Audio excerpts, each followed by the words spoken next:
இணைந்து ஜெபிப்போம். ஆண்டவரே இயேசுவே, விண்மீன்களின் மத்தியில் அழகாய் வீற்றிருக்கும் அரசரே, உம்மை துதிக்கின்றேன். பொன் விளக்கு தண்டுகள் நடுவில் நடப்பட்டவரே, உம்மை புகழுகின்றேன். உமது வியத்தகு ஒளியால் என்னை ஒளிபரச் செய்பவரே, உம்மை ஆராதிக்கின்றேன்.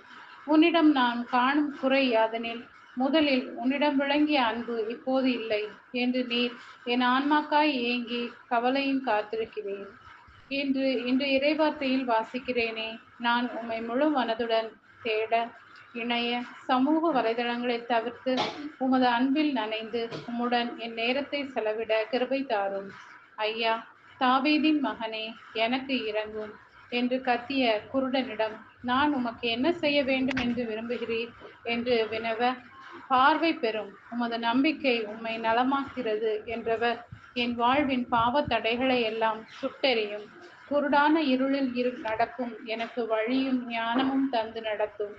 ஆண்டவரே இயேசுவே, நானும் என் வீட்டாரும் நீரோடையோரம் நடப்பட்ட மரம் போல் இருந்து பருவகாலத்தில் கனிதந்து என்றும் பசுமையாய் இருக்க அருள் தர வேண்டும் என்று இயேசுவின் நாமத்தில் ஜெபிக்கிறேன். ஆமென்.